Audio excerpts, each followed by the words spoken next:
Assalamualaikum semua yang sedang menonton Telenisa Tels.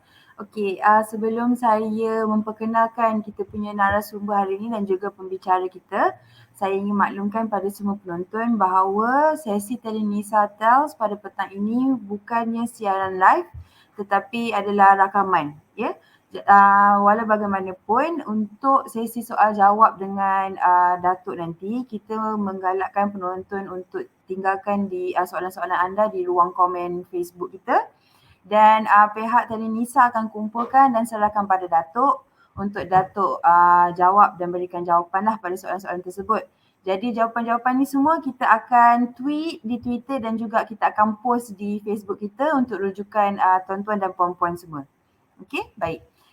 Kita teruskan dengan sesi kita. Saya ingin memperkenalkan narasumber kita pada petang ini adalah Datuk Ismail Yahya, merupakan mantan Ketua Hakim Syari'i di Terengganu, dan juga pembicara kita pada petang ini adalah Nur Huda Ramli, iaitu Pegawai Program Hikmat Komuniti dan Pemberdayaan SIS.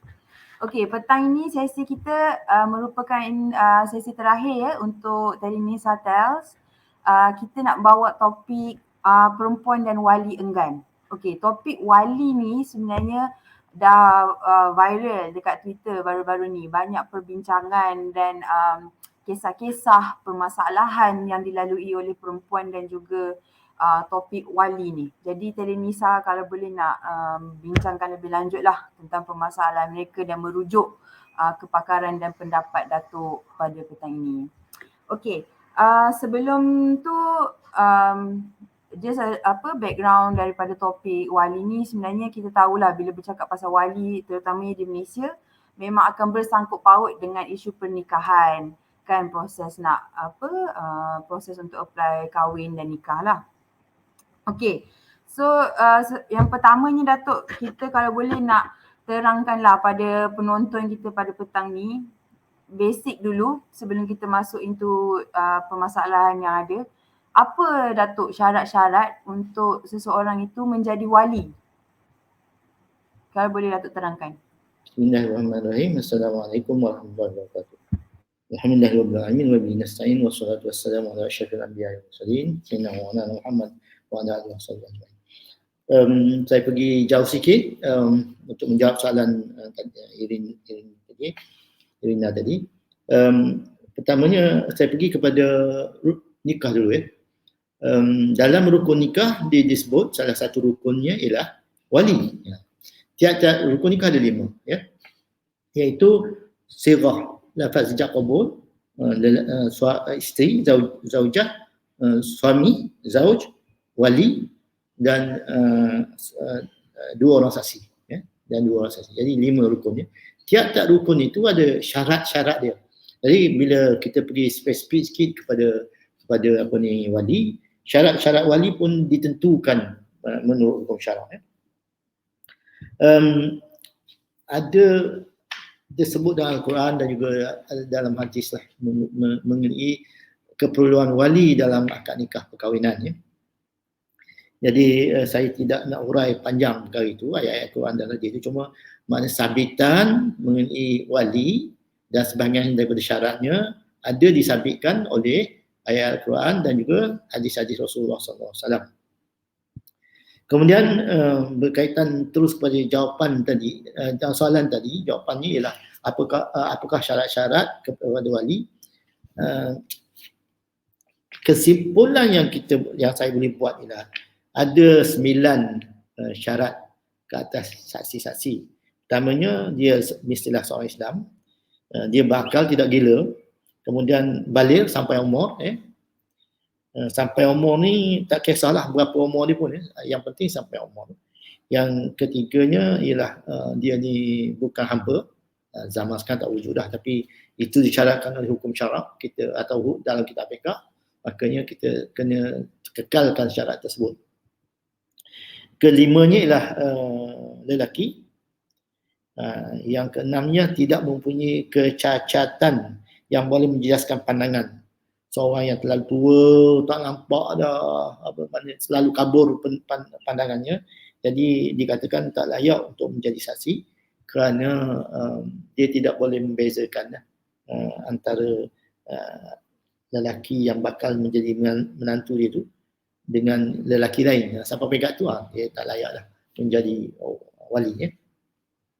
Wali bukan yang ketujuhnya, wali bukan seorang yang dilarang oleh syarak membelanjakan hartanya kerana dia ni safih ataupun dalam bahasa yang mudah dia tak pandai urus harta dia, terlalu boros dan sebagainya. Itu tak layak dia wali. Kemudian tidak dalam ihram, dan yang kesembilannya adil. Adil ni ditafsirkan sebagai tidak melakukan dosa-dosa besar, tidak berterusan melakukan dosa-dosa kecil, dan tidak melakukan perkara yang menjatuhkan maruah. Dalam kitab fiqh setengah mazhab Syafi'i menyebut antara perkara-perkara yang menjatuhkan maruah itu termasuklah seperti kencing di jalan-jalan raya, berjalan dengan kaki ayam, benda-benda itu dikata ini menjatuhkan maruah. Tapi kita ada melihat juga dalam syarat adil ini ada yang mengatakan begini, semasa akad nikah itu minta dia istighfar lah. Bila dia dah istighfar, dia kembali kepada adil balik. Walaupun dia telah melakukan perbuatan-perbuatan yang saya senaraikan sepintas lalu tadi, tapi bila dia beristighfar, bertaubat sebelum akad nikah, makanya dia layaklah untuk berlaku adil, dikira sebagai adil. Jadi oleh sebab itulah kalau kita lihat dalam majlis-majlis akad nikah pada masa ini, kita akan lihat juru-juru nikah ataupun naib-naib pendaftar, timbalan-timbalan pendaftar akan menyebut, mari kita beristighfar ramai-ramai, mengucap syahadah ramai-ramai, berselawat ramai-ramai, begitulah. Jadi tujuannya untuk mengambil kira atau meraihkan sifat adil yang dikehendaki oleh hukum syarak ke atas wali. Itulah antara syarat-syarat kepada rukun wali. Ya. Okey, baik Datuk. Okey, tadi kita dah dengar syarat-syarat yang Datuk senaraikan tu untuk syarat wali. Tapi persoalan saya, okey, pertamanya apakah kesan dari kalau seseorang itu tidak memenuhi syarat-syarat ni? Apa efek dia kalau dia tak memenuhi syarat-syarat wali ni? Satu. Dan kemudian apa pula antara situasi yang boleh menyebabkan wali ini bertukar kepada wali hakim? Ini dua soalan pertama. Sebab tadi kita dengar Datuk kata cukup sekadar untuk beristighfar dan itu akan memberikan memaafkan dia lah kan dari segi aspek syarat adil tu. Tapi kita ada juga dengar Datuk cerita daripada mereka di luar sana yang bapa mereka ini seorang pendera yang tak bertanggungjawab, yang tak pernah bagi nafkah. Jadi cukup ke sekadar beristighfar semasa sebelum akad tu dan dia layak menjadi wali balik? Boleh tak Datuk terangkan dalam situasi macam tu? Itu perbuatan tak bernafkah, perbuatan mendera, itu juga sebahagian daripada perbuatan dosa, sama ada dosa kecil ataupun dosa besar, dan juga menjatuhkan maruah. Jadi tidak adil lah. Jadi kalau begitu sifat seorang wali, dia di sini bakal pengantin perempuan tu hendaklah memohon kepada hakim syar'i untuk mendapatkan wali hakim atas dasar wali itu tidak layak menjadi wali. Dia termasuk bila dikatakan syarat adil tidak dipenuhi, ia menjadi fasik dengan qaf, fa'lib sin qaf, bukan sindal. Dia ada dua hampir sama perkataan tu. Dalam bahasa Melayu kadang-kadang sama je, fasidun dengan fasikun. Fasid sebenarnya fasidun tu rosak binasa. Fasik ni dia tidak adil lah. Jadi bila macam disebut tadi, wali ni tidak cukup syarat-syarat. Sebagai contohnya yang dicontohkan ialah dia ni sangat jahat, selalu mendera, nafkah tak pernah bagi, kadang-kadang dia memaksa anak tu membayar duit kepada dia dan seumpamanya. Ini kita dah boleh masuk kepada dia tidak adil, tetapi bahkan dia juga telah berlaku zalim kerana atas perbuatan-perbuatan tadi yang tidak berakhlak. Makanya atas sebab itu boleh bakal pengantin perempuan tadi memuat permohonan mensabitkan bapa wali dia tadi sebagai abal tak layak menjadi wali, sama ada atas dasar fasik ataupun tidak adil, ataupun bapa dia ni kalau tak bagi duit tak mau jadi wali. Adal enggan. Jadi atas dasar-dasar itu, atas sebab-sebab itu, dia boleh memohon kepada mahkamah untuk menggantikan wali bapa tadi sebagai contoh kepada wali hakim. Terus wali hakim dia tak boleh turun darjah kepada wali saudara ke wali bapa saudara dan sebagainya, tak. Dia terus jika wali itu disabitkan seorang yang tidak adil, seorang yang adal, enggan, makanya dia terus pergi kepada wali hakim. Jadi cuma prosesnya itulah mungkin setengah-setengah tempat, setengah-setengah negeri memakan masa.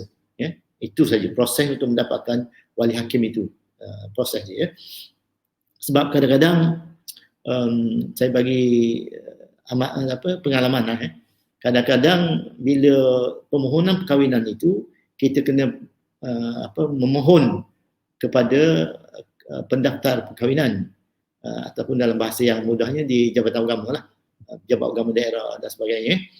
Kemudian di situ kadang-kadang bila disebut bahawa ayah saya ni atau wali saya ni seorang yang tidak adil. Kerana apa? Kerana dia tidak beri nafkah, dia selalu menzalimi, dia selalu pukul ibu saya, dia selalu pukul saya, dia selalu mendera saya dengan kalau saya tak bagi duit, dia pukul saya. Jadi saya tak nak dia jadi wali saya, dan saya nakkan wali hakim, dan saya mohon supaya ianya mendapat perintah, mendapat perkahwinan melalui wali hakim. Jadi kadang-kadang apa yang saya kata melamatkan tu ialah sampai di pejabat pendaftar perkahwinan tadi, dia memanggil wali. Itu masalah dia. Jadi wali ni kadang-kadang dia dah tahu benda ni, dia kata dia nak drag, nak memanjangkan kes, dia tak pergi pun jawab kamu, panggil sekali tak datang, dua tak datang, tiga tak datang. Itu dah makan sebulan lebih. Tetapi hakikat sebenarnya kalau mengikut peruntukan hukum syarak yang boleh memanggil wali macam ni untuk datang ke hadapan dia ialah hakim syar'i. Sepatutnya tadi dalam kes tadi bila sampai di hadapan pendaftar perkahwinan tadi berpuas hati bahawa keterangan pemohon tadi yang calon pengantin perempuan tu, makanya dia terus memanjangkan kepada hakim syar'i borang permohonan itu dengan apa-apa catatan dia panjangkan kepada hakim syar'i untuk mendapat perintah menjadi melantikkan ataupun memberi wali hakim kepada perempuan ini. Bila sedemikian, jadi perempuan itu atau calon pengantin itu akan membuat satu permohonan untuk mendapatkan wali hakim di dalam mahkamah dengan menyertai borang yang telah dicatatkan oleh pendaftar tadi bahawa ia perlu kepada wali hakim. Jadi bila sampai ke hakim berpuas hati dengan saman atau permohonan itu, makanya hakim syar'i akan memanggil bapa tersebut untuk disiasat. Kali pertama tidak adil, okey, tangguh kali kedua. Kali kedua tidak adil, terus saja boleh buat perintah wali hakim.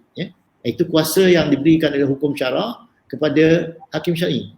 Mana-mana permohonan wali hakim oleh mana-mana calon pengantin perempuan atas dasar wali ni sama ada wali ni tidak adil, wali fasik ataupun wali ni adil, enggan, maka setakat dua kali panggil tidak adil, maka terus diberi kebenaran berkahwin memakai wali hakim. Ataupun di Malaysia ni dia tak panggil wali hakim, dia panggil wali raja. Tapi statusnya sama je lah. Wali raja, wali hakim sama je. Datuk, maksudnya tak adalah kita kira macam wajib juga bawakan wali enggan ni ke mahkamah. Kalau maksudnya masih boleh teruskanlah proses tu walaupun tanpa kehadiran wali enggan ni. Betul. Datuk. Itulah peruntukan yang ada dalam hukum syarak. Itu saya kata kuasa hakim syar'i. Pendaftar tak ada kuasa macam tu. Okey, tapi okey, daripada situ Datuk saya nak tanya, sebenarnya apa beban pembuktian kepada pihak perempuan ni untuk permohonan wali enggan? Sebab okey, pertamanya kisah-kisah mereka di luar sana yang dia kongsikan, ada yang pendaftar atau pegawai di pejabat agama sampai suruh dia pergi iklankan di surat khabar cari wali dia ni, sebab wali dia ni memang dah tak wujud, dah tinggalkan keluarga dia, dah abaikan keluarga dia sejak daripada kecil lagi. Tapi tiba-tiba bila nak kahwin, dia minta buatkan iklan. Kita tahu iklan di surat khabar bukannya murah atau mudah proses dia, Datuk. Yang keduanya, ada juga yang sampai terpaksa lukis family tree untuk buktikan yang dia ni dah tak ada, wali dah wujud apa semua. Dan kalau saya nak boleh merujuklah pada penyata tuntutan untuk permohonan wali enggan di negeri Selangor, ada nombor 6 ni, dia minta listkan, senaraikan usaha-usaha yang telah dilakukan untuk mendapatkan persetujuan wali enggan ni. Jadi dalam agama sendiri sebenarnya ada ketuntutan atau pembuktian yang sebegini, Datuk?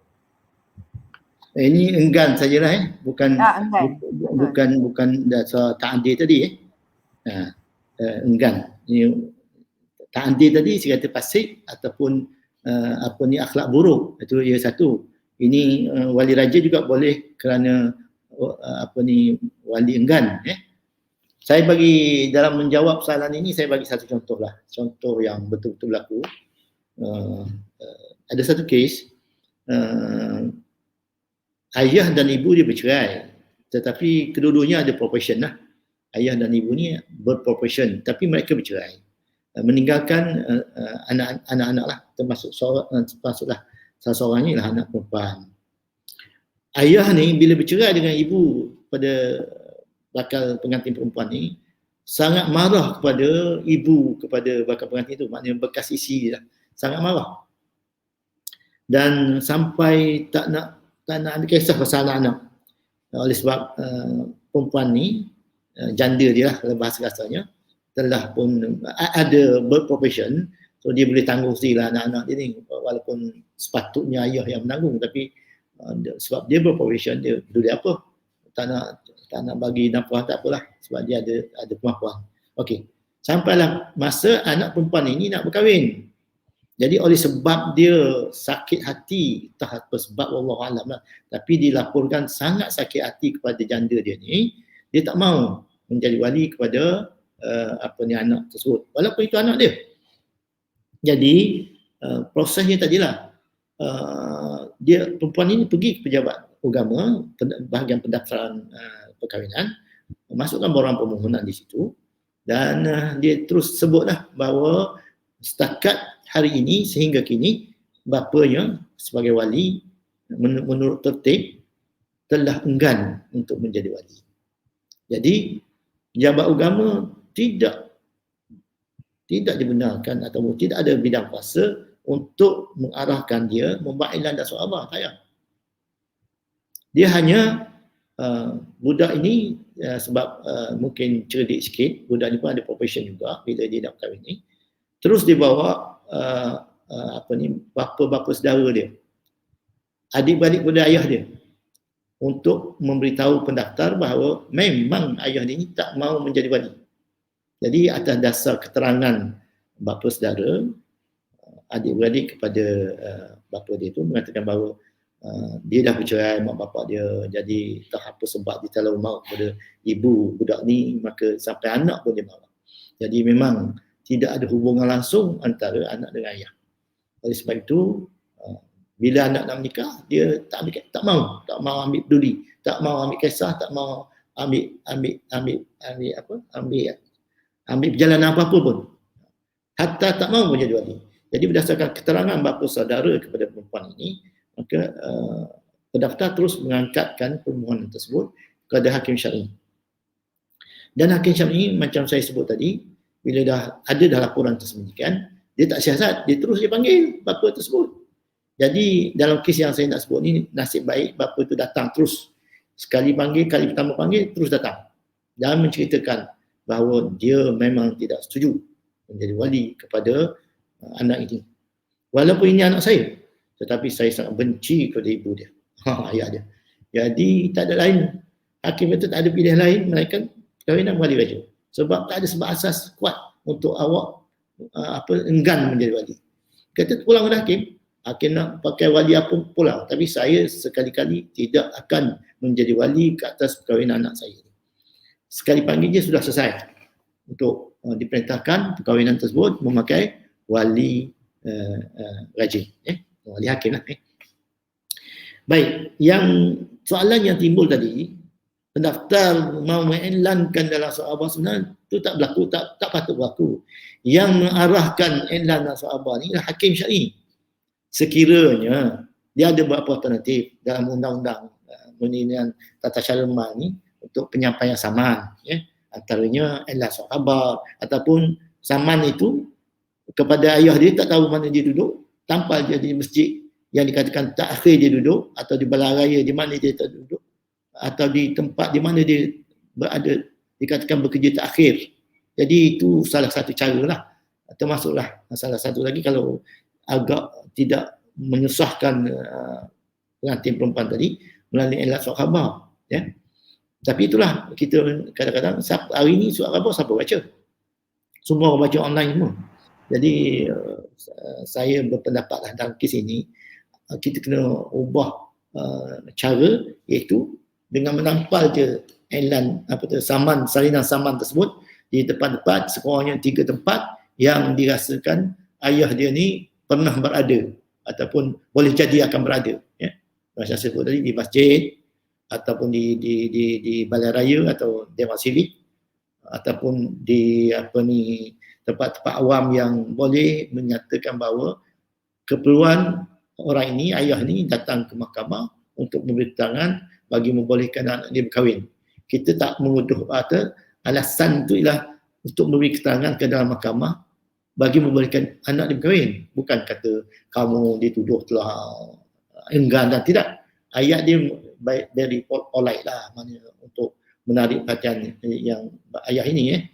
Kemudian dah buat iklan sedemikian atau dalam bahasa undang-undang sebut saman gantian, dah tak datang juga, kali kedua panggil terus dia pergi. Gitu. Jadi iklan surat khabar itu bukanlah menjadi wajib. Itu yang saya nak highlightkan. Yang seterusnya pasal usaha-usaha telah dibuat bahawa untuk berusaha mencari wali. Ini kalau wali tidak dapat dikesan. Wali antar tu memang kita tahu wali dia kat mana duduk, tapi dia tak nak jadi wali.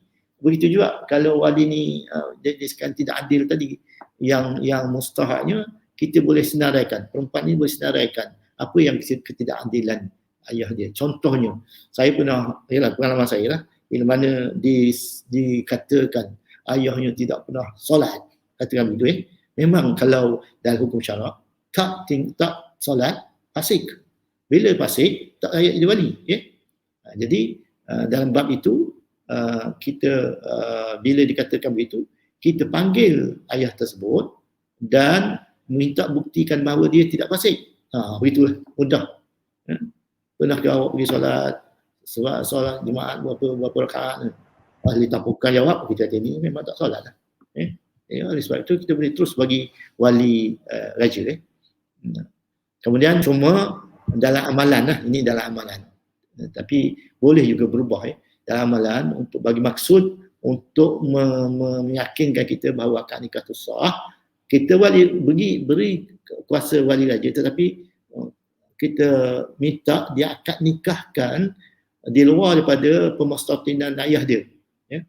2 mahalah daripada tempat ayah dia. Kita bimbang lah, takut-takut ayah dia ni tiba-tiba bertaubat ke macam mana ke. Itu ada begitu Tetapi dari segi hukumnya, bila disabitkan wali raja, tak perlu dah 2 mahalah sebenarnya. Jadi itu saya kata tadi, amalan dengan hukum. Kalau amalan tidak menyusahkan, kita pakai hukum. Tapi kalau nak pakai hukum tu tidak menyusahkan, ataupun kalau nak pakai amalan tadi 2 mahalah di tempat duduk wali itu tidak menyusahkan, kita pakai itu. Sebab dia lebih ikhtiyat, lebih memberi keyakinan bahawa akad nikah itu sah dari segi hukum syarak. Tidak. Jadi soalan tadi mensenaraikan apakah usul-usul yang telah dibuat untuk menyatakan bahawa wali ni adal ataupun wali ni wali ni tidak adil. Jadi sebenarnya itu memadai dengan keterangan-keterangan daripada orang yang dekat dengan pihak-pihak itu. Pada saya, keterangan saksi itu lebih kuat daripada keterangan dokumenter. Pada saya lah. Sebab kita masih berpegang kepada kitab Turas fiqh, di mana keterangan saksi itu lebih kuat. Betul ya? Datuk, saya nak tanya, maksudnya kalau dalam keadaan bapanya hilang dalam tempoh yang lama, dan bila hilang ni sudah tentu tidak memberi nafkah, sudah tentu tidak menunaikan tanggungjawab mereka lah. Justru saya melihat apa yang Datuk telah terangkan tadi, maksudnya pengantin perempuan tidak perlu untuk sampai tahap mencari wali pun dah nampak jalan, maksudnya dia terus boleh meminta wali hakim atas dasar wali tersebut sudah tidak adil kerana meninggalkan tanggungjawabnya lah. Jadi pandangan Datuk tu macam mana? Maksudnya bapa saya tak pernah bagi nafkah sebab bapa saya tak ada dengan saya. Itu option yang pertama. Option yang kedua adalah bapa saya berada jauh daripada saya walaupun dalam keadaan dia tak nak, tapi sebabkan macam Datuk cakap tadi, ikhtiarnya adalah pada dua marhalah itu, justru perempuan tersebut sebenarnya mempunyai hak untuk memilih wali hakim. Mohon pendapat Datuk pasal inilah, sebab saya tidak melihat dia dalam kategori wali yang perlu dicari kerana bapanya sendiri yang meninggalkan dan bapanya sendiri tidak melaksanakan tanggungjawab ketika ketiadaan dia, apatah lagi kita kata bertahun-tahun, dan mencari itu sebenarnya tidak ada keperluan, bukan bapanya yang datang kepada dia kan. Jadi nak minta Datuk punya pendapat lah dari segi situ, option kepada pengantin perempuan atas dasar wali tidak adil kerana bapanya sendiri tidak memberi nafkah kerana dia hilang. Saya nak tambah sikit daripada Huda tadi. Okey, apa yang Huda terangkan tanya tadi tu actually berlaku pada salah seorang perempuan di luar sana yang berkongsikan kisah dia. Dia kata pihak Jabatan Agama siap suruh dia cari wali dia ni sebabnya di carian JPN menunjukkan bapa dia masih hidup. So sebabkan rekod JPN itu pegawai Jabatan Agama berkeras untuk dia usahakan juga cari bapa dia ni. Okey. Kalau menurut Pertuan Syarak lah dalam soalan Huda tadi tu, ada beberapa isu yang kita boleh pecahkan. Pertama sekali, ada satu istilah, mafkud, orang hilang. Mafkud, orang hilang. Yang kedua tadi pasal adil lah, tak bagi nafkah. Yang ketiganya jauh lebih lebih dua marhalah. Saya nak cuba satu persatu, saya cuba huraikan sedikit. Mafkud ni orang hilang, contoh mudah contoh mudah saya bagi. Seorang tu kerja dia nelayan, nelayan. Tiba-tiba dikatakan dia tercampak ke laut satu hari tu sebab ombak besar. Jadi ada dua orang tercampak. Seorang dapat selamatkan, seorang tak dapat diselamatkan. Tak tahu tenggelam ke, mati ke, hanyut ke laut dan selamat ke, tak tahu. Tapi setelah begitu lama tak ditemui dan dia pun tak balik-balik bapa tadi. Dalam bab ini tapi prosesnya agak panjang, sabitkan dulu bahawa bapanya ini mafkud, orang hilang. Jadi mafkud di sini ada orang kata 2 tahun lah, tak ada. Dalam hukum syarak, kalau saya baca dalam bab kitab-kitab fiqh termasuk Wahbah Zuhaili memperihalkan, dia kata pada adatnya keadaan hal bapa dia tadi tu memang tenggelam di laut, maka boleh disabitkan walaupun tak cukup 7 tahun hilang, boleh disabitkan sebagai mafkud. Pada adatnya memang tenggelam, matilah.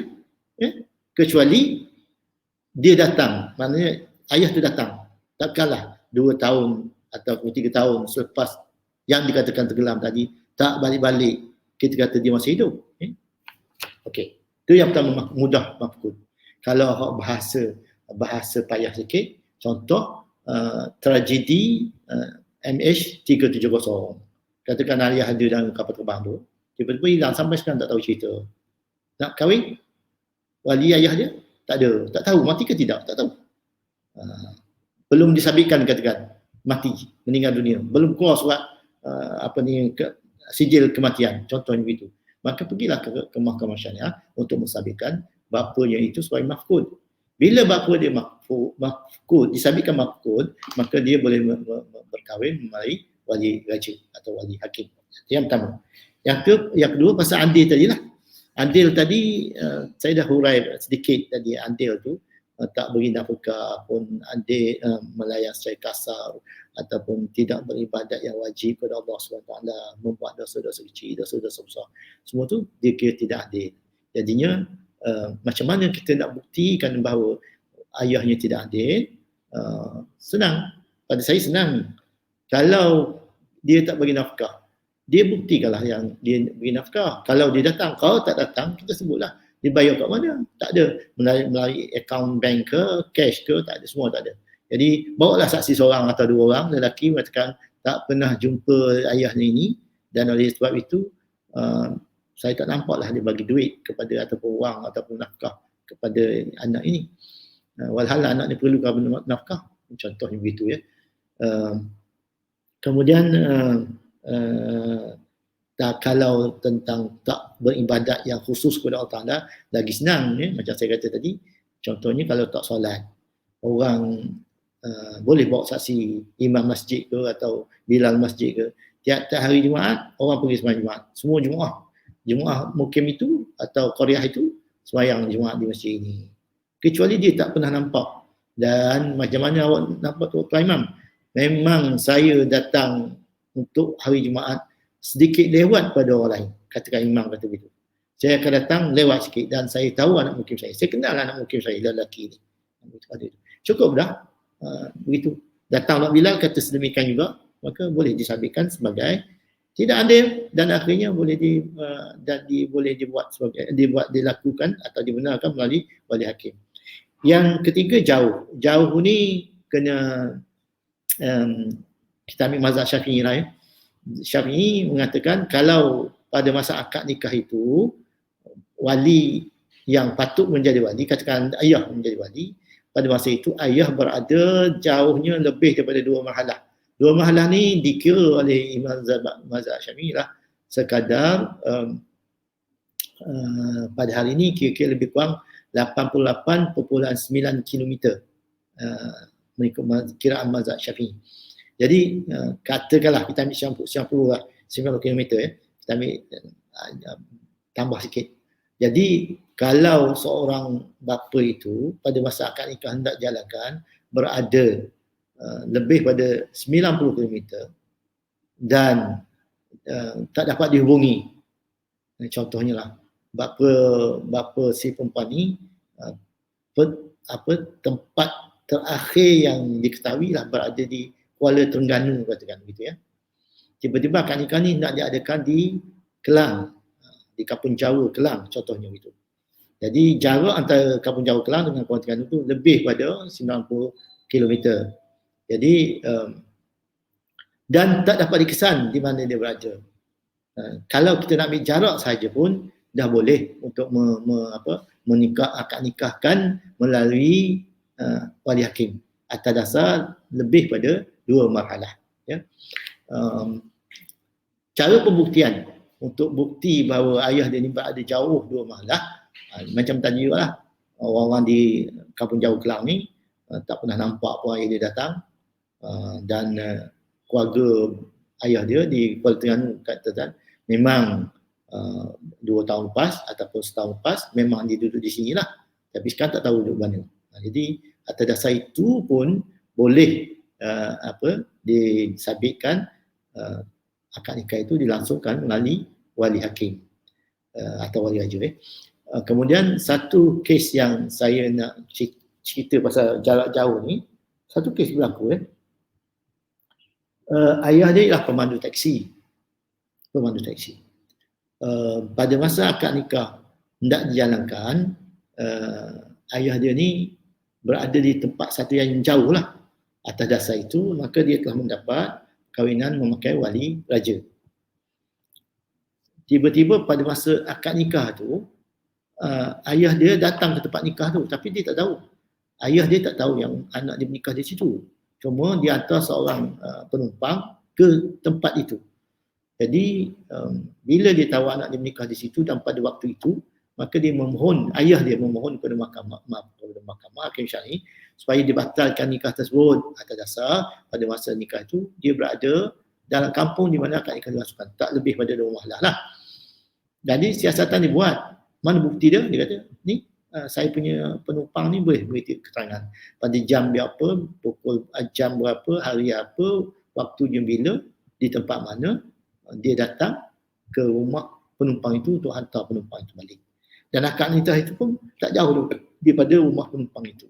Jadi atas dasar itu dia hendaklah memperbaharui. Tak salah, cuma kena memperbaharui, akad nikah hendaklah diperbaharui. Itu saja yang kemungkinan berlaku dalam bab jarak jauh. Kemungkinan apa itu datang secara tak sengaja ataupun incidental lah. Gitu. Jadi 3 poin tadi, makut, adil tadi dan juga jauh tu, itulah kedudukannya untuk membolehkan nikahan itu dilangsungkan, akad nikah itu dilangsungkan memakai wali raja atau wali hakim. Datuk, saya nak sangat Datuk menceritakan ataupun menegaskan kepada penonton kita di luar sana tentang wali dan peranan ataupun kita kata tanggungjawabnya kepada anak perempuan, kerana yang dipercayai oleh ramai orang di luar sana, wali ini adalah satu kuasa. Maka wali berleluasa ataupun kita kata berwenang-wenang untuk melakukan apa sahaja. Maksudnya kalau dia tak nak kahwinkan anak dia, maksudnya ada yang sengaja tak nak guna kita kata ataupun melaksanakan tanggungjawabnya untuk membenarkan anaknya berkahwin ataupun untuk menjadi wali kepada anaknya berkahwin semata-mata nak tegaskan bahawa power tu pada dia. Jadi saya nak minta Datuk terangkan kepada penonton kita pada hari ini adalah tentang wali dan tanggungjawab menikahkan itu, hak memilih, hak berkahwin itu kepada siapa? Itu yang pertama. Yang kedua adalah sejauh mana wali kita kata fungsi dan peranan, ia bukanlah satu kuasa atau bagaimana? Begini ya, saya klasifikasikan wali nasab ni ada dua cara mudahnya ada 2 golongan lah. Satu kita panggilkan wali mujbir, iaitu ayah kepada ayah dan ke atas lah. Yang satu ni wali nasab biasa, macam saudara, ibu sebapa, gitu. Jadi wali mujbir inilah, atau mujbir itu maknanya dia paksa, wali yang boleh memaksa. Wali yang mujbir ini hanyalah berkuasa ke atas anak dara. Pengantin perempuan itulah anak dara. Kalau dah janda, sama ada kematian isteri atau dicerai, kematian suami atau diceraikan, maka dia tak boleh paksa dah. Itu sebaliknya, wali nak nikahkan janda ni mestilah dapat izin daripada pengantin perempuan. Okey, sekarang mengenai anak dara pengantin perempuan ini. Jadi dalam bahasa fiqh dipanggil bikir. Kita panggil anak dara, tapi dalam bahasa fiqh dia panggil bikir. Bikir tu saya nak cerita, malu sikit tapi tak apalah. Kalau sampai masa saya boleh cerita. Bikir tu maknanya dia virgin dia tu tak tu lagi lah. Dia masih kekal virgin. Gitu itu makna bikir tu. Ataupun kita panggil anak dara dalam bahasa kita. Tapi kadang-kadang kita kena ingat, anak dara dalam bahasa Melayu boleh jadi dia dah hilang virgin dia ataupun tak lagi virgin dia. Begitu. Jadi tu kadang istilah Melayu ni dengan nak assimilate dengan maksud PK tu kadang-kadang dia tak sama sikit tak sama. Jadi maksud saya yang boleh dipaksa ni hanyalah bikir saja, ke atas anak perempuan yang bikir saja. Yang tidak bikir makanya tidak boleh dipaksa. Itu yang pertama. Yang kedua, nak memaksa ni hendaklah tidak ada permusuhan ketara atau wali dengan bakal pengantin ni, pengantin perempuan ni. Jangan ada permusuhan ketara. Dan termasuklah juga permusuhan ketara ni yang bakal pengantin dah ada calon untuk jadi suami dia. Yang bapa ni belum ada pun, cuma tak setuju kepada calon menantu dia, tak setuju. Saya tak setuju je, bukan kerana keaiban si lelaki itu. Contoh aib yang boleh ditolak ialah penagih dadah misalnya kan. Bukan kita nak hina penagih dadah, tidak, tapi mudarat tu panjang. Bukan setakat kepada anak tu, isteri dia, malah kepada anak-anak dia. Itu. Jadi itu antaranya, pertamanya tidak ada permusuhan yang ketara antara wali dengan anak dia yang nak berkahwin ini.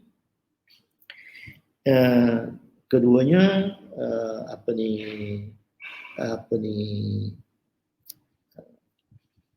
calon suami kepada perempuan tadi hendaklah tidak mempunyai kecacatan yang nyata lah dari segi kita, ataupun mudarat yang boleh mendatangkan kemudaratan. Yang seterusnya perkahwinan yang dikatakan boleh dipasir itu ialah bila mana kahwin itu adalah sekufu. Jangan tak sekufu. Sekufu ni sepadan. Maknanya kalau taraf yang perempuan ini ialah seorang guru, saya kata, maka lelaki juga jangan lebih rendah pada guru. Itu hukum sebutlah. Lepas tu bakal suami ini kalau nak paksa mestilah mempunyai kemampuan untuk menyegerakan mas kahwin. Mas kahwin tu ada dua istilah, mahar misil dengan mahar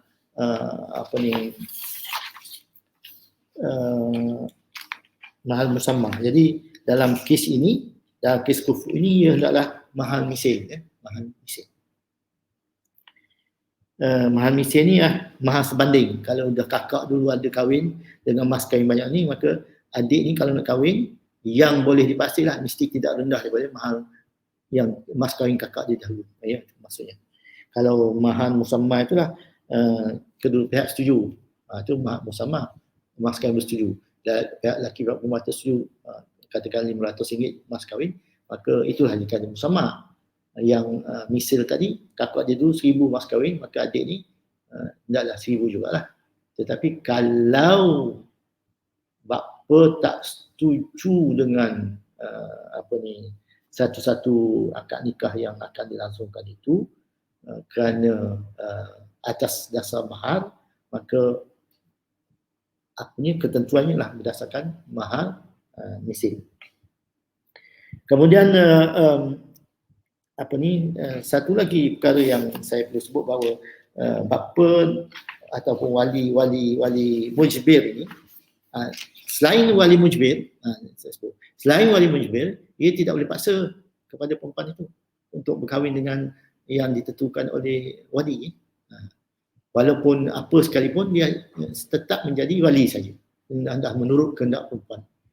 Wali mujbir saja. Jadi saya sebut tadi syaratnya tidak ada permusuhan, yang bakal suami itu tidak memudaratkan, perkahwinan itu hendaklah sekufu, bakal suami mampu memberi mas kahwin secara misil, mas kahwin misil kepada bakal isteri. Jadi itu sahaja yang boleh dikatakan wali mengarahkan dan memaksa perkahwinan dilakukan. Tetapi dari sudut lain, kalau dari sudut kasih sayang, sebab kalau kita baca ayat Quran tentang hubungan anak dengan ayah ni, ayah hendaklah menjaga zuriat keturunan dia, termasuk anak lah, zuriat keturunan, anak, cucu dan sebagainya. Jadi kalaulah anak tu telah ada mempunyai pasangan ataupun belum ada tetapi tidak setuju dengan cadangan bapa atas dasar-dasar yang disebutkan, disenaraikan oleh anak tersebut, maka sepatutnya bagi menjamin kedudukan masa depan anak itu, ayah patut ada sifat toleransi. Kerana Al-Quran ayat berapa tu menceritakan hubungan itu mesti begitu. Sebab wajib bagi bapa atau ayah bapa kepada bapa menjaga, melindungi anak-anak, terutama anak-anak perempuan mereka hingga zuriat keturunan mereka. Jadi kuasa, mungkin kita kata ayah lebih nampak masa depan anak tersebut, tetapi dalam pada itu hak memilih juga ada pada anak tersebut, kerana suasana yang keadaan sekarang telah berubah, tak macam zaman dulu. Sekarang perempuan-perempuan pada masa ini telah mempunyai kebanyakannya berkejaya. Tidak sebagai zaman dulu. Dulu semuanya dikatakan hanya menurut saja dan mereka sanggup hanya semata-mata menjadi isteri rumah sepenuh masa. Jadi atas perbezaan suasana yang ada sekarang, maka kedudukan hukum hakam juga hendaklah menyesuaikan kedudukan. Hendaklah hukum hakam itu disesuaikan. Oleh sebab itulah saya kata tadi, ayat Quran telah menyebut tentang susunan ataupun keperluan ayah menjaga keharmonian zuriat keturunannya. Jadi salah satu zuriat keturunan ialah mengadakan perkahwinan antara anak, dalam kes ini anak perempuannya, dengan seseorang lelaki. Jadi kalaulah lelaki itu tidak menjadi pilihan si pada anak, maka ayah kena merundingi perkara-perkara tersebut dan jangan menggunakan kuasa mujbir itu saja semata-mata. Ya. Okey Datuk, saya rasa ini dah naik ke satu perbincangan yang sebenarnya saya kira sangat penting, sebab bila Datuk mention tentang hukum fiqah yang ini mazhab Syafi'i lah, sebab wali ijbar itu atau wali mujbir itu ada pada mazhab Syafi'i. Tapi kalau di mazhab Hanafi itu wali maksudnya perempuan yang merdeka, yang ada kemandiriannya, berhak untuk menentukan dirinya sebagai wali. Jadi itu satu soalan lagi yang saya akan tanya, tapi saya nak balik semula kepada hukum fiqh yang ijbar tadi tu. Sebab ada satu hadis daripada Ibnu Majah, tak silap saya, daripada saya bacakan jelas matan dia kat sini, an Ibni Buraidah an abihi qala ja'at fatatun ila an-nabiy sallallahu alaihi wasallam faqalat إن أبي زوجني ابن أخيه ليرفع بي خسيسته قال فجعل الأمر إليها فقالت قد أجزت ما صنع أبي ولكن أردت أن تعلم النساء أن ليس إلى الآباء من الأمر شيء. Jadi ada beberapa poin yang sangat berkait. Yang pertama adalah berkaitan dengan perempuan muda. Maksudnya fatah kat sini bukanlah janda, tetapi fatah tu seorang pemuda, maksudnya seorang belia perempuan yang kita tahu memang masuk dalam kategori yang dikatakan boleh dipaksa dalam mazhab Syafi'i itulah. Okey, kemudian dalam poin yang seterusnya pada hadis ini adalah inna abi zawwajani ibna akhihi. Zawwajani ibna akhihi maksudnya sesungguhnya bapaku telah mengahwinkan aku dengan saya kena terjemah daripada awal ayat ni, saya terlupa, saya berada dalam discussion dengan public. Baik, daripada Ibnu Buraidah, daripada ayahnya, beliau meriwayatkan seorang perempuan muda datang kepada Nabi SAW dan dia berkata, bapaku telah mengahwinkan aku dengan anak abangnya atau anak saudara lelakinya, untuk tujuannya adalah untuk menaikkan darjat bapanya. Kemudian kata Nabi faja'al al-amru kemudian kata Ibnu Abi Buraidah, faja'al al-amru ilaiha, Nabi menyerahkan hal perkahwinan ataupun keputusan perkahwinan apa yang hendak diputuskan oleh perempuan tersebut kepadanya. Kemudian perempuan itu berkata, faqalat qad ajaztu ma sana'a abi, dan sekarang baru aku membenarkan apa yang bapaku lakukan, tetapi walakin, ini saya kira poin yang sangat penting yang saya kira banyak ulama mengabaikan ayat ini, walakin aradtu an tu'alliman nisa, tetapi aku ingin mengajar kepada perempuan-perempuan di luar sana anna laisa ilal aba, bahawa bapa minal amri syai'un, bapa tidak ada hak untuk menentukan sewenang-wenangnya apa yang berlaku ke atas perkahwinannya. Nah, tadi Datuk bercerita tentang sekiranya berlaku sekufu. Dalam situasi ini, ia sudah tentu sekufu kerana daripada keluarga yang sama dan ada kebaikannya, masa depannya tu ada, maksudnya nak menaikkan taraf bapanya, dan juga sudah tentu bapanya akan melihat bahawa ia adalah juga sesuatu yang akan memberi kebaikan pada anaknya, kerana mungkin dari segi status, dari segi harta dan sebagainya. Lepas tu perempuan ini menegaskan bahawa walaupun aku ini adalah seorang anak dara, aku ini seorang yang muda dalam keluarga, bapaku tidak boleh sewenang-wenangnya melakukan apa sahaja yang dia mahukan tentang perkahwinanku. Jadi Datuk, berdasarkan spirit hadis ini, yang saya kira sangat eksplisit menyatakan bahawa bapa memang tidak ada hak untuk memaksa, apatah lagi menggunakan kuasa ijbar tersebut. Jadi sudah tentu kalau kita melihat balik kepada apa yang dilakukan ataupun apa yang telah diputuskan oleh mazhab Syafi'i itu, saya melihat hadis ini tidak diambil secara serius.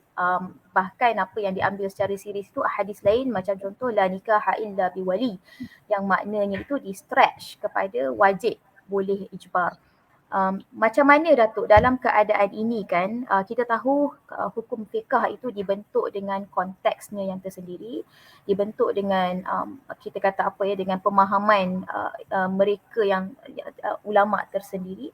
Justru ada hadis yang diambil, ada hadis yang ditolak, tetapi apabila kita melihat ada hadis yang betul-betul eksplisit meletakkan perempuan mempunyai autonomi untuk diwalikan, maksudnya bapa dia memang tak ada alasan untuk kata tak boleh kalau dia nak kahwin.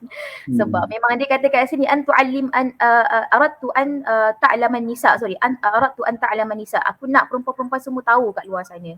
Jadi bagaimana Datuk kita nak embed this spirit of hadith supaya kita boleh reform pemahaman kita terhadap konsep wali ni tadi Datuk? Ya, hadis ini hadis sahih, ya. Yang saya faham hadis ini hadis sahih, dan dalam huraian yang kepada hadis itu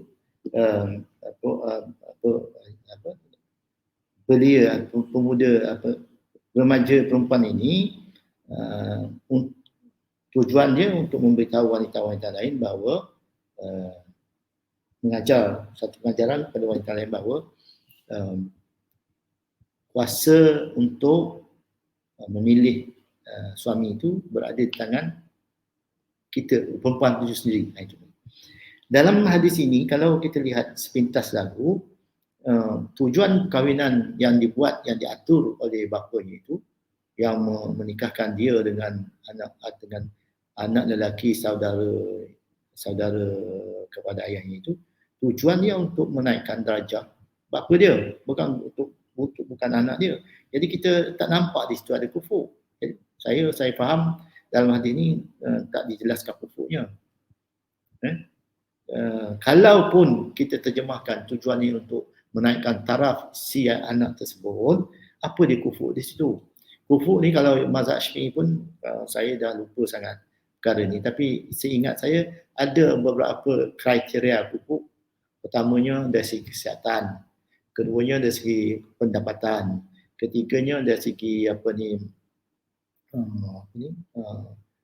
kedudukan status lah. Kalau dia tu keturunan raja-raja katakan, tak sekupuk lah kalau dia paksa nikah dengan seorang rakyat biasa, contohnya lah, ya. Dalam kes ini dia satu keluarga. Dari segi itu mungkin kufur, tapi dari segi lain, kesihatan contohnya, contoh kesihatan tak tentu lagi. Yang seterusnya lah mengenai dengan pendidikan, pekerjaan. Kita tahu sebab dalam hadis ini tak diceritakan perkara itu. Tapi dalam pendapat mazhab Syafi'i mengenai kufur tu ada perkara-perkara ini diterangkan. Kalau perempuan ni sihat, lelaki tidak sihat, maka tak sekupuk dia. Kalau perempuan ini mempunyai pendapatan yang baik, lelaki ini mempunyai pendapatan yang tidak baik, mana tak tentu hala, tidak tetap tiap-tiap bulannya atau tiap-tiap minggunya, makanya tak sekufu, dia kata. Kalau perempuan ini dah memiliki harta yang banyak, lelaki tidak mempunyai harta yang banyak, dia kata tak sekufu. Jadi perkara ini dalam hadis ini tidak dihuraikan. Cuma tujuannya untuk menaikkan darjah bapa dia. Jadi orang panggil ada hidden agenda lah, ada satu tempat meloncat atau batu loncatan. Dia kahwinkan anak dia kerana untuk dia, bukan untuk anak tu. Dalam hukum yang boleh paksa kerana untuk anak, bukan untuk bapa. Ya. Itu yang saya kata hadis ni betul, dan perempuan ini, anak patat ini ataupun remaja perempuan ini, apa yang disebut tu betul, dan itu sebab Rasulullah SAW menyerahkan urusan itu kepada dia. Kembalikan. Kalau dia nak firak pada masa itu, dia boleh firak. Tapi dia kata, masa ini aku dah setujulah. Tapi sebenarnya di situ ada peluang untuk dia membuat pilihan walaupun telah dinikahkan oleh bapa dia. Ya. Kerana masalah yang tertinggal di situ atau lakuna yang berlaku di situ lah kufu kalau mengikut mazhab Syafi'i. Ya. Okey Datuk, saya nak tambah maksudnya sekarang ni poin dia adalah kalau kufuk itu maksudnya dari segi kalau kita nak guna frame mazhab Syafi'i, maksudnya dengan kata lain kalau kata anak itu memang ada unsur tidak suka, jadi sebenarnya tidak boleh dikatakan kufuk. Kalau mengikut frame yang telah diletakkan lah sebenarnya. Jadi tidak ada alasan untuk bapa sengaja untuk memaksa anak berkahwin. Dan saya kira sebenarnya hadis ini spirit yang paling baik adalah anak tidak perlu gusar tentang hak dirinya untuk kata ya atau tidak untuk perkahwinan tersebut lah. Dan yang seterusnya sebenarnya saya melihat hadis ini Datuk lebih kepada konteks sosial pada masa itu, kerana definitely anak perempuan itu tertakluk kepada kata ayahnya pada masa itu kerana mereka ini di bawah kita kata taklukan wali. Tetapi apabila walaupun Nabi kata jangan paksa kan, tetapi permasalahan ini masih lagi berlaku. Jadi saya kira anak perempuan ini datang untuk menegaskan kepada perempuan-perempuan kat luar sana, kerana memang secara sosialnya susah tau Datuk, sebenarnya kalau anak nak mengatakan tidak kepada ayah bukan perkara yang mudah. Apatah lagi dalam hubungan yang sangat macam mana ya, kalau anak tu anak yang taat, kalau anak tu anak yang tak reti nak kata no kan. Jadi sukar untuk difahami tanpa melihat kepada situasi-situasi yang realiti yang berlaku lah. Baik, Datuk, kalau kita nak panjangkan lagi untuk perbincangan terkait dengan wali, sekarang ini sebenarnya keadaan perempuan memerlukan wali itu pun saya kira dalam mazhab Hanafi sangat laju memerhatikan persoalan autonomi perempuan dan mewalikan diri sendiri. Jadi Datuk, saya nak tanya sekarang ni macam mana cara supaya kita dapat menganjak ke depan dengan option-option ataupun kita kata pilihan pendapat mazhab yang lebih baik dan lebih mengakomodasi keadaan perempuan pada hari ini. Contohnya dalam kes wali ini, kerana obviously sistem kita berkeluarga tidak sama dengan cara Arab klasik yang dulu itu berkeluarga. Lebih mandiri, dan mazhab Hanafi sangat reflect kepada keadaan sosial perempuan yang memberi keizinan ataupun yang memberi keluasan kepada perempuan untuk menjadi wali diri sendiri. Jadi Datuk, saya tahu cerita untuk kita buat reform ni panjang. Tetapi sebab saya sendiri sebenarnya tak pernah tengok macam mana in real life perempuan jadi wali, tetapi sebab saya berpengalaman menterjemah sijil-sijil perkahwinan daripada beberapa negara Arab, itu agak menarik apabila dalam sirah akad itu memang sirahnya adalah saya menikahkan diri saya kepada Fulan bin Fulan. Lepas tu ada tanda tangan qadhi, lepas tu dan juga bukan qadhi, hakim, dan juga kita kata ada dua saksi. maksudnya bapanya itu tidak diperlukan dalam sijil nikah tersebut. Sekarang ni Datuk kira macam mana amalan yang kita amalkan di Malaysia ini, kita dapat kita dapat improvise supaya perempuan lebih mudah lah sebenarnya untuk mengendalikan hidup mereka tanpa ada dikongkong dengan pelbagai permasalahan hukum keluarga Islam yang kita amalkan kat Malaysia ni, Datuk. Ya, saya faham berdasarkan pemerhatian saya mazhab ni, berdasarkan mazhab, kalau kita tengok perbandingan mazhab sedikit, mazhab Syafi'i ni sangat warak lah, bahasa mudah, dia sangat berpegang kuat kepada matan-matan apa yang dipahami lah. Manakala mazhab Hanafi dia agak panggil terbuka sedikit, ya. Sebab tu kalau kita lihat bab-bab mengenai dengan perniagaan banyak dihuraikan oleh mazhab Hanafi daripada mazhab Syafi'i, sebab dia mazhab Hanafi benda-benda yang ragu-ragu ataupun tidak berapa kuat asasnya tidak dipakai, ya. Gitu. Jadi berbalik kepada hukuman keluarga ni, undang keluarga ni, perkahwinan ni, benda yang samalah. Mazhab Syafi'i agak ketat pegangannya kepada nas-nas yang diambil, manakala mazhab Syafi'i agak longgar sedikit. Tapi dalam lingkungan hukum syarak, masih dalam lingkungan hukum syarak.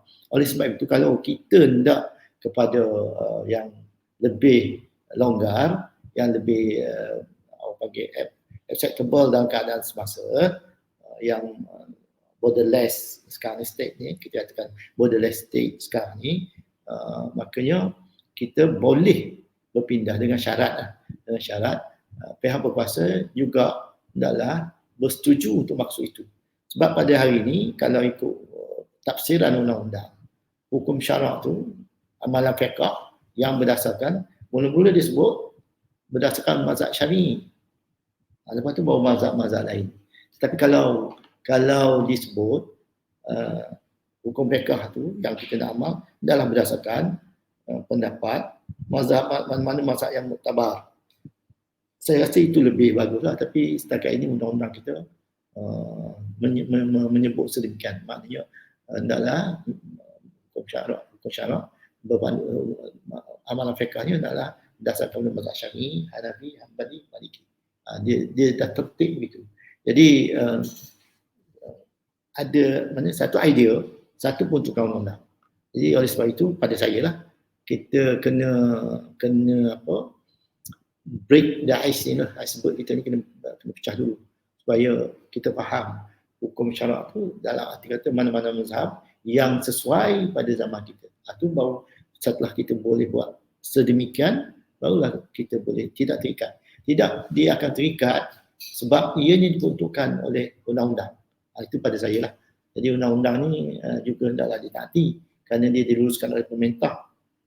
Tak ikut perintah jadi tak sah juga, ya. Jadi pemerintah yang menentukan wali hakim, tiba-tiba kita tak nak ikut undang-undang, tak nak ikut pemerintah buat, maka wali hakim tu jadi tak terpakai, tak lara, sia-sia.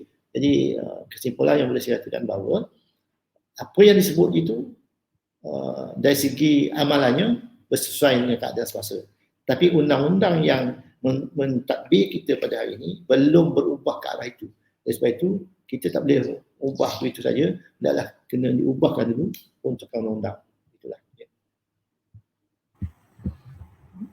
Baik, terima kasih Huda dan Datuk untuk perbincangan yang meluas tu tadi. Cuma soalan yang terakhir lah daripada saya sebelum kita tutup sesi kita pada hari ini. Saya nak minta komen Datuk tentang, pertamanya tentang sistem birokrasi dalam penguatkuasaan syarat wali ni. Daripada personal observation saya lah, saya lihat situasi perempuan-perempuan di luar sana, mereka ini melalui situasi yang leceh, kita panggil leceh untuk syarat wali ni ada dua sebab. Satunya tadi macam based on discussion kita lihat pegawai di Jabatan Agama atau Jabatan Agama itu sendiri, diorang ni melaksanakan kuasa atau tugas di luar skop mereka. Patutnya benda-benda yang perlu dirujuk kepada hakim, mereka memberi arahan sendiri. Okey, itu dah satu pelecehannya. Yang keduanya Datuk, dalam sistem birokrasi untuk apply untuk wali hakim ni pun sendiri, atau bukan untuk apply wali hakim, untuk apply permohonan nikah ni Datuk, ada isu berbangkit yang public mempersoalkan lah. Antaranya adalah keperluan sijil nikah ibu bapa pihak perempuan. Okey, kita faham keperluan sijil nikah ibu bapa pihak perempuan ni adalah untuk memastikan nasab dia lah, kan, di mana kalau dia dikira anak tak sah taraf, dia perlu beralih pada wali hakim dan sebagainya. Tetapi persoalannya, mereka tanya kenapa requirement ini tidak diletakkan juga kepada pihak lelaki. Sebab kita tak boleh nafikan ada kes Datuk di mana nasab pihak lelaki ni tak ditentukan, tak diambil berat seberat pihak perempuan ni, dan terjadi ada satu kes adik-beradik kahwin. Lepas dah kahwin baru mereka dapat tahu yang mereka ni sebenarnya adik-beradik.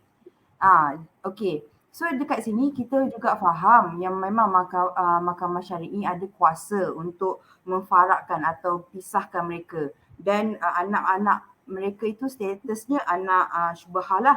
Okey, tapi kita kalau boleh tak naklah dah jadi baru bertindak, kan? Jadi apa komen Datuk tentang itu?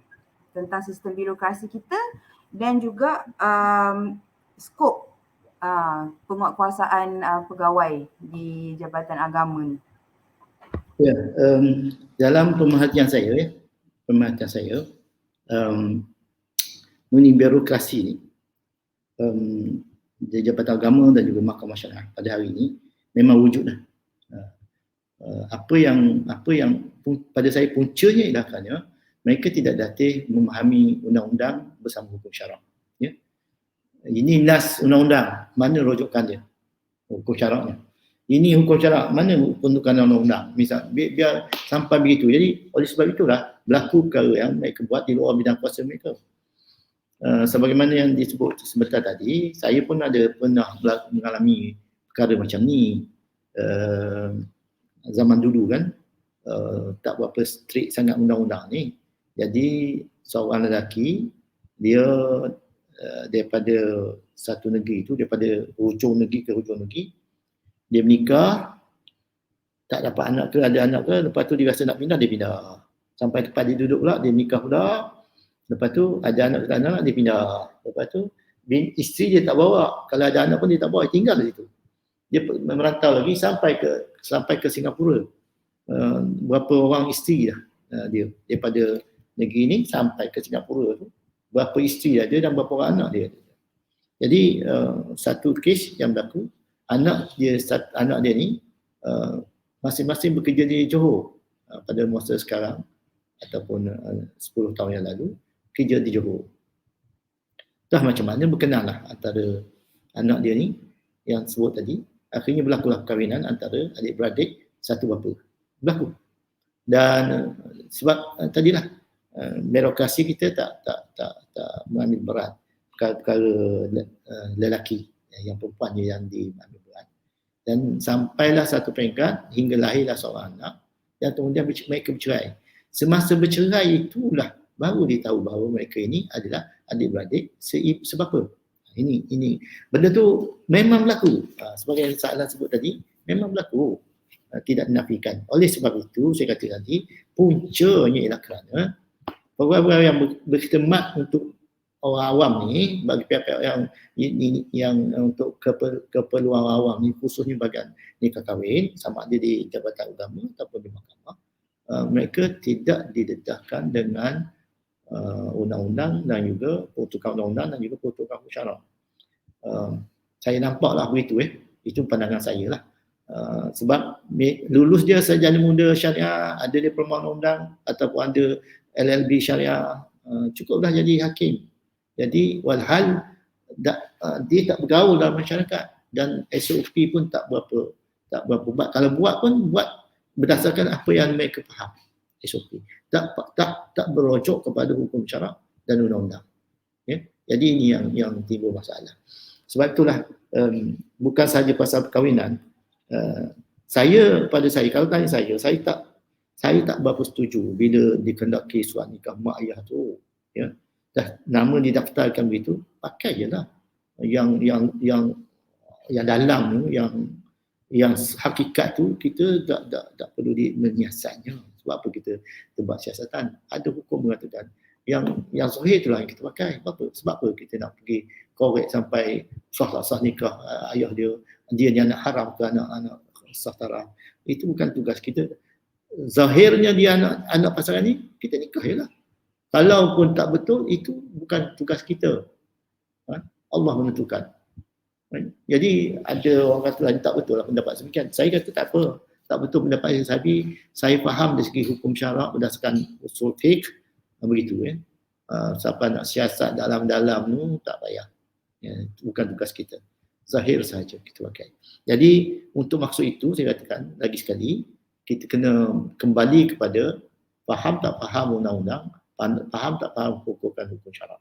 Kalau faham salah satu, kena kombinasikan kedua-duanya supaya kita menjadi satu pentadbir, pegawai yang menguruskan hal-hal umat Islam ini secara yang profesional, betul-betul profesional. Bukan nama je jawatan profesional, tapi betul-betul profesional.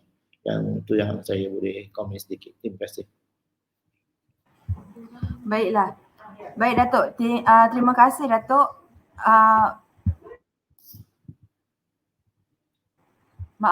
Terima kasih Datuk atas explanation tu tadi. Saya pasti mesti ramai penonton yang tengah tengok sesi kita ada banyak lagi persoalan sebenarnya nak tanya pada Datuk. Jadi sekali lagi saya ingatkan pada para penonton, jangan risau, kita akan hubungkan para penonton semua dengan Datuk dengan cara letakkan semua soalan-soalan anda di ruang komen FB kita. Kita akan kompilkan dan serahkan pada Datuk untuk Datuk jawab satu persatu dan kita akan post di Twitter dan juga Facebook lah penjelasan bagi soalan-soalan para penonton semua. Okey, itu saja. Oh, juga saya nak ingatkan ini merupakan episod yang terakhir untuk Telinisa Tels.